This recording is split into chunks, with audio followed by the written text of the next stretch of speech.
Hi guys! Samahan niyo ako ngayon sa aking gala at tara na mag-hike sa Mount Pinatubo. So umalis ako ng bahay ng mga 1:30 AM para i-park at iwan ko yung sasakyan ko sa office and andun na din yung mga kasama ko.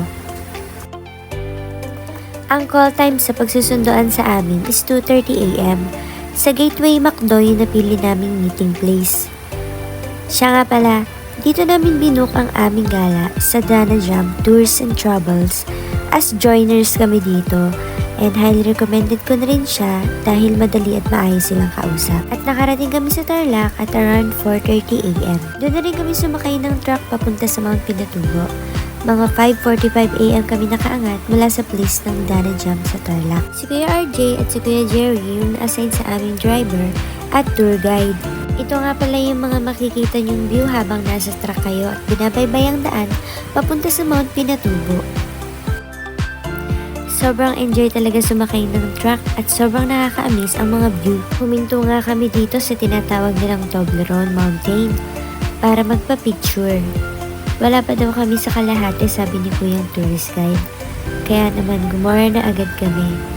Marami nga pala kami kasabay at sobrang dami din talagang tao na pumunta dito para mag-hike. Pero naging expectation versus reality nga kami dito. Nabalaho yung truck namin pero safe naman kami. And ayan, nahatak din naman agad. At ayan nga, nasira din yung sapatos ng kasama ko guys. Pag pupunta kayo dito, magdala talaga kayo ng extra matibay na tsinelas or sapatos. Makikita nyo rin dito yung mga katutubo nating kababayan. At eto, 7:40 nakarating na rin kami sa parking ng mga truck. So from here, nag-start na kami sa mahabang paglalakad at akyatan. Fresh pa ako sa lagay na to after all the wiggle-wiggle and the Balaho gaming. Grabe yung lugar. Feeling ko para ako naglalakad sa ibang planeta. Sobrang ganda. So guys, kung trip nyo talaga ng mahaba-habang at matagalang lakaran, try nyo na dito sa Mount Pinatubo.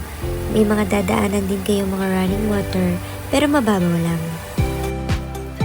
And finally, 9:50, nakarating na kami sa crater ng Mount Pinatubo. Halos 2 oras din kami nag-hike.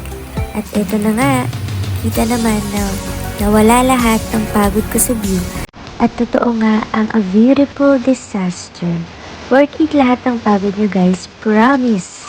Sinulit na namin ng view at nagpahinga din kami doon.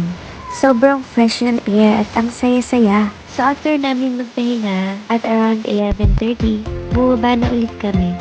Another 2 hours na walking. And yun, nakabalik na rin kami sa wakas. Pwede rin pala kayo dito maligo. Madami din silang shower. At eto na, fresh na ulit kami. Pero napagod ata tong dalawang kasama ko. 5 PM, back to Manila na kami.